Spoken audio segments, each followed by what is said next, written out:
નમસ્કાર, આજના એક્સપ્લેનરમાં તમારું સ્વાગત છે. આજે આપણે એક એવા અદ્ભુત અને અદૃશ્ય ઇલેક્ટ્રોમિકેનિકલ હીરોઝ વિશે વાત કરવાના છીએ જે આપણા વિશાળ પાવર નેટવર્કને સુરક્ષિત રાખે છે. આ એવા સાધનો છે જે હંમેશા પડદા પાછળ રહીને ખામોશીથી પોતાનું કામ કરે છે, પણ જો તેઓ ન હોય તો આખી પાવર સિસ્ટમ જોખમમાં મુકાઈ શકે છે. તો શરૂઆતમાં જ એક બહુ મોટો પ્રશ્ન થાય કે આખી દુનિયાની પાવર ગ્રીડને ઓવરહીટ થઈને પીગળી જવાથી કોણ અટકાવે છે? જુઓ, ટ્રાન્સફોર્મર્સ એ ગ્રીડનું હૃદય છે અને તે 24 કલાક કામ કરે છે. એક વોલ્ટેજ લેવલથી બીજા વોલ્ટેજ લેવલ પર પાવર ટ્રાન્સફર કરવાનું કામ સતત ચાલ્યા જ કરે છે. આ સતત ચાલતી કામગીરી મશીન પર ભયંકર થર્મલ સ્ટ્રેસ એટલે કે ગરમીનું ભારે દબાણ ઊભું કરે છે. તો ચાલો ફટાફટ જોઈ લઈએ કે આજે આપણે કયા કયા મુદ્દા કવર કરવાના છીએ. સૌથી પહેલાં આપણે ઓવરહીટિંગના ખતરા વિશે સમજીશું, પછી OTI અને WTI નામના બે ખાસ ડિવાઇસનો પરિચય મેળવીશું, ત્યારબાદ એની અંદર છુપાયેલું કમાલનું વિજ્ઞાન જોઈશું, પછી જ્યારે તાપમાન વધે ત્યારે એલાર્મ અને ટ્રિપ સિસ્ટમ કેવી રીતે કામ કરે છે તે સમજીશું, અને અંતે એ જોઈશું કે આ બધામાં માનવીય દેખરેખ અને જાળવણી કેમ આટલી મહત્વની છે. શરૂઆત કરી આપણા પહેલા ટોપિકથી. ટ્રાન્સફોર્મરની આ 24/7 ચાલતી કામગીરી પાછળ કયો મોટો ખતરો છુપાયેલો છે? સીધી વાત છે. ટ્રાન્સફોર્મર્સ કંઈ 2-4 કલાક ચાલીને આરામ નથી કરતા. એ દિવસ-રાત સતત કાર્યરત હોય છે. હવે આ સતત ઓપરેશનને કારણે તેમાંથી ભારે માત્રામાં કરંટ પસાર થાય છે, જેના લીધે I²R લોસ થાય છે. સરળ ભાષામાં કહીએ તો પુષ્કળ ગરમી ઉત્પન્ન થાય છે. જો આ તાપમાનને કંટ્રોલ ના કરીએ અને તે સતત વધતું જ જાય તો ટ્રાન્સફોર્મરની અંદર રહેલા અતિ મહત્વના ઇન્સ્યુલેશનને મોટું નુકસાન પહોંચે છે.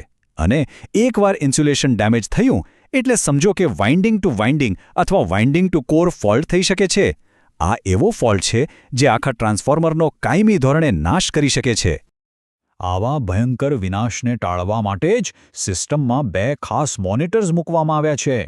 આ મોનિટર્સ જાણે કે ટ્રાન્સફોર્મરના પર્સનલ ડોક્ટર્સ છે. ચાલો એમને મળીએ. હવે આ ઇમેજને ધ્યાનથી જુઓ. ટ્રાન્સફોર્મરને રક્ષણ આપતા આ બંને ઇન્ડિકેટર્સના સેન્સિંગ બલ્બને ટ્રાન્સફોર્મરના એકદમ ઉપરના ભાગે એટલે કે ટોપ કવરની નજીક જ ગોઠવવામાં આવ્યા છે.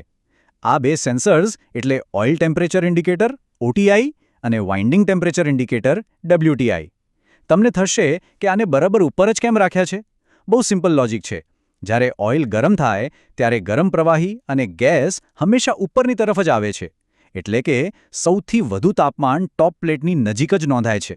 હવે અહીં એન્જિનિયરિંગની અસલી કમાલ જુઓ.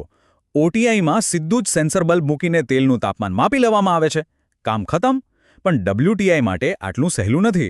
વાઇન્ડિંગનું તાપમાન સીધું માપવા જઈએ તો વાઇન્ડિંગ હલી શકે છે, એનું શેપ બગડી શકે છે અને આખી ફ્લક્સની પેટર્ન ખોરવાઈ શકે છે. તો આનો ઉકેલ શું? બહુ જ સ્માર્ટ જુગાડ વાપર્યો છે. કરંટ ટ્રાન્સફોર્મર એટલે કે CTની સેકન્ડરીમાંથી કરંટ લઈને એક હીટર કોઇલને આપવામાં આવે છે. વાઇન્ડિંગમાંથી જેટલો કરંટ પસાર થાય એના જ પ્રમાણમાં પેલી હીટર કોઇલ ગરમ થાય, અને આમ આપણે આડકતરી રીતે પણ એકદમ સચોટ તાપમાન માપી શકીએ છીએ. છે ને જબરજસ્ત?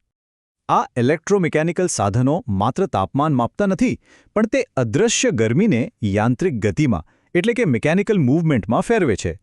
ચાલો આ પાછળનું વિજ્ઞાન સમજીએ. સૌથી મજેદાર વાત એ છે કે આમાં કોઈ લેટેસ્ટ ડિજિટલ સેન્સર્સ નથી. આ એકદમ પ્યોર મિકેનિકલ સિસ્ટમ છે. અહીં તમે એક સેન્સર બલ્બ જોઈ શકો છો, જે એક ફ્લેક્સિબલ કેપિલરી ટ્યુબ દ્વારા એનાલોગ ડાયલ અને બોર્ડન ટ્યુબ સાથે જોડાયેલો છે. આખું મિકેનિઝમ દબાણ અને સંતુલનના સિદ્ધાંત પર જ કામ કરે છે. ચાલો આખી પ્રોસેસ સ્ટેપ બાય સ્ટેપ જોઈએ. પહેલા સેન્સર બલ્બમાં એક ખાસ લિક્વિડ ભરેલું હોય છે. જેવું તાપમાન વધે એ લિક્વિડ ગરમ થઈને વરાળ બને છે, એટલે કે એનું બાષ્પીભવન થાય છે. હવે વરાળ બને એટલે અંદર પ્રેશર વધે. આ પ્રેશર પેલી પાતળી કેપિલરી ટ્યુબ મારફતે સીધું ઉપર જાય અને બોર્ડન ટ્યુબ અથવા બેલોઝમાં પહોંચે.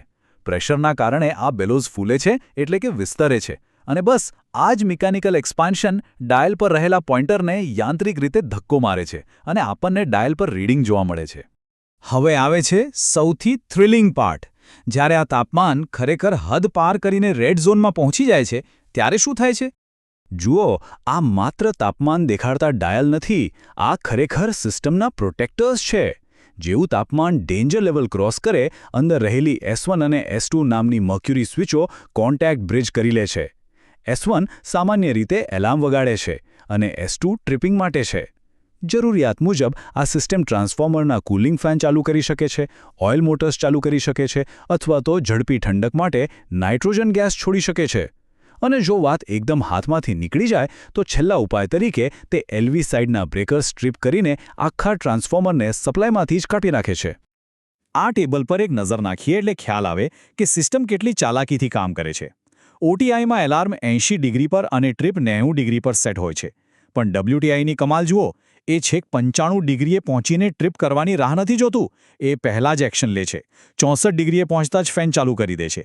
જો તો પણ તાપમાન 72 ડિગ્રીએ જાય તો પંપ ચાલુ કરે છે. છતાં ગરમી વધે તો 85 ડિગ્રીએ એલાર્મ વગાડે છે અને આખરે 95 ડિગ્રીએ પહોંચતા તો ટ્રિપિંગ સિગ્નલ આપીને સિસ્ટમને બચાવી લે છે. હવે આ બધું સાંભળીને એમ થાય કે વાહ, બધું જ ઓટોમેટિક છે. પણ અહીં એક બહુ મોટો ટ્વિસ્ટ છે. આટલી ઓટોમેટેડ સેફટીમાં પણ માણસની જરૂર કેમ પડે છે? સોર્સ મટીરિયલમાં એક બહુ જ ઇન્ટરેસ્ટિંગ રિયલ લાઈફ કિસ્સો આપ્યો છે. એકવાર ટેસ્ટિંગ વખતે જોવા મળ્યું કે ડાયલ 85 કે 90 ડિગ્રી પાર કરી ગયું હતું, પણ સિસ્ટમમાં કોઈ જ એલાર્મ વાગ્યું નહીં. આવું કેમ? કારણ કે અંદર રહેલો પારો એટલે કે મર્ક્યુરી સ્વિચ તેની જગ્યાએથી હલતી જ ન હતી. એ સ્વિચ એટલા લાંબા સમયથી ઓપરેટ જ નહોતી થઈ કે પારો અંદર જાણે જામી ગયો હતો, થીજી ગયો હતો. તો આ આખી વાતનો સાર શું છે? મશીન ગમે તેટલું સ્માર્ટ કે ઓટોમેટિક કેમ ન હોય, જો તેની યોગ્ય જાળવણી અને સમયાંતરે મેન્યુઅલ ટેસ્ટિંગ ન થાય તો આખી સિસ્ટમ ફેલ જઈ શકે છે. અને જતાં જતાં આ એક સવાલ પર વિચાર કરતા જજો, જો આપણી આ અત્યાધુનિક ઓટોમેટેડ સેફટી સિસ્ટમ પણ સમય જતાં થીજી શકે છે અને નબળી પડી શકે છે, તો પછી આ રક્ષકોનું રક્ષણ કોણ કરે છે? ચોક્કસપણે હ્યુમન ઓવરસાઇટ, આપણે જ. આજના એક્સપ્લેનરમાં બસ આટલું જ. આ રસપ્રદ સફરમાં અમારી સાથે જોડાવા બદલ તમારો ખૂબ ખૂબ આભાર.